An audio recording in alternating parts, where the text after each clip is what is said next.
All right. Hello, my people. This is Bukola Oriola again. It's 8:56 p.m. in Minnesota. And tonight, I just want to give you an update about what my upcoming week will be looking like. This coming week, I'm going to be focusing on, cultural barriers in seeking help among the immigrant community when it comes to domestic abuse and human trafficking. And in fact, this week I have a presentation with the week staff. So I have a training to do with them, and it's going to be focusing on some of these issues that the immigrant community have that stops them from getting help. How that stops them from reaching out for help, thank you for the love, or stops them from accepting the help that is being offered them. For example, one of the barriers is lack of understanding of how the legal system works. In some countries, when you go to court, it's like going to a life sentence or going to something that is really, really bad. Some cultures do not even take going to court as an option to resolve any kind of dispute, let alone going to court to get justice for a crime that has been committed against them, like human trafficking and domestic abuse. So this week I will be focusing on understanding the cultural differences in the process of identifying victims of human trafficking in the immigrant community, and I will also be talking about the signs or the red flags to look out for while identifying victims in these cultural groups. So what are those things that you should look out for when you come in contact with somebody that might be a victim? Although there are some questions which I will also be sharing that the Homeland Security has provided. They are really, really good questions. Those are the kind of questions you can ask, but also sometimes you can't just ask the person directly. You have to use like an indirect technique to ask. If you ask as if you are probing, the victim will shut down and the victim will not talk to you. But if you ask as if you're asking because you care, or you are asking because you want to provide help that will protect the victim, especially when you notice that the victim is so afraid or the victim is scared, because one of the main things you will see in a victim of human trafficking is fear. Victims most of the time do not speak with their mouth, they speak with their bodies. So you have to pay attention to non-verbal cues, because non-verbal cues are what will lead you to even be able to identify. So how do you pay this attention at work and when you are working with somebody in the immigrant community, especially where if somebody takes reports, for example, and it leads to the police investigation and it leads to court, the victim most of the time faces stigma in the community, where the victim is blamed instead of giving help to the victim and giving support to the victim is blamed. For example, oh, you want to put him in trouble, or you want to put her in trouble with the law. How could you do that without thinking about the trauma the victim is going through, without even saying, How could somebody do this to you? We need to get you help. This is not right. So how do service providers like nurses overcome this kind of barrier in order to give help? I remembered in my own case, I've always said it, that I'm a survivor of human trafficking and domestic abuse here in Minnesota.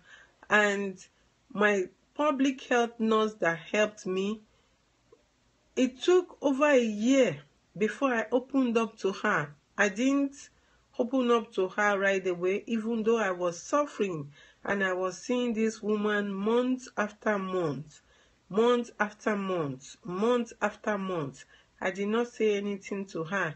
Even when she noticed something was off, I didn't open up. I wouldn't say anything. I sought her for help when I had to choose, meaning I had to jump from the frying pan into the fire, where I didn't know what was going to happen next. I was just like, I want to be free, I want to be safe, and I'm just tired. And that was when I jumped into the hand of that public health nurse. But before it gets to the point of jumping, I'm just one of the lucky few who jumped and is still alive. There are many who jumped but never made it. So how do we provide services, or how do we help this subgroup where we have to break the cultural barrier to be able to provide them effective services? Another area that I will be talking about is gaining the trust of a victim in order to provide him or her help. You see, most of the time, when we don't give a victim the chance to trust us, even if we have the help available, the victim is not going to take the help. This is mainly because the victim's trust level is at zero.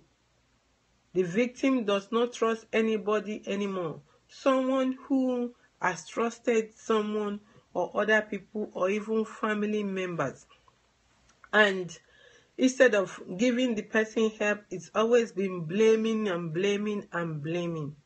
It's really hard to provide the person the help needed for that person if you cannot gain the trust of that person. So I will be talking about this week also, about gaining trust. Trust is really, really important. And I want to say that when we are providing services, or even when we are working, doing our day-to-day job, we have to show that we care. We have to show that we love our next door neighbor. We have to show that, we care about our co-worker. We care about somebody we see on the street, because you never know.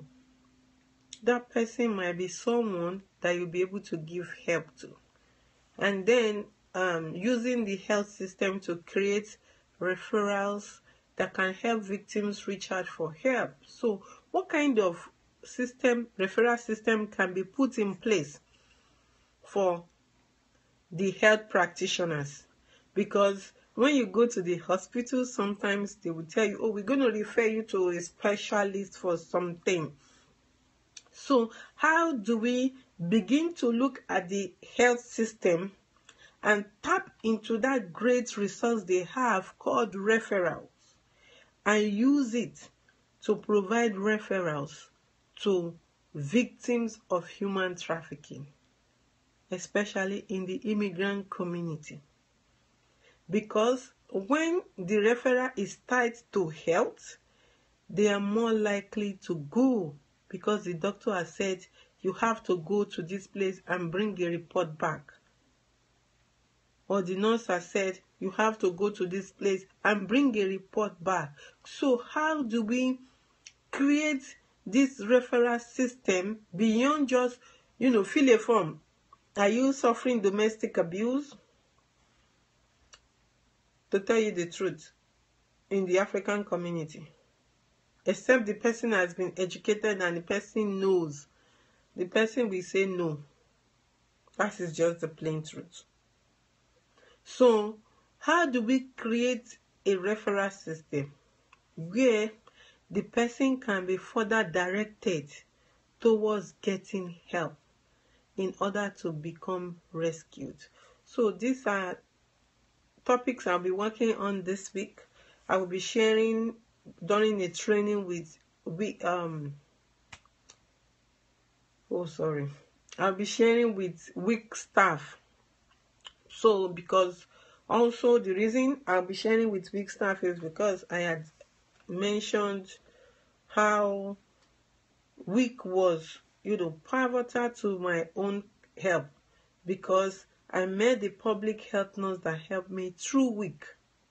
If I didn't go to week, I wouldn't have known about signing up to have a public health nurse visit me at home, and also I wouldn't have known to be able to call this nurse when it was time for me to jump from the frying pan into the fire. So this is really, really, really important. My people, are you there? Thank you. I've been seeing, some love. It's just that I didn't see who is joining or who is not joining. I don't know, maybe it's my network here. If you have any question or comments, please let me know.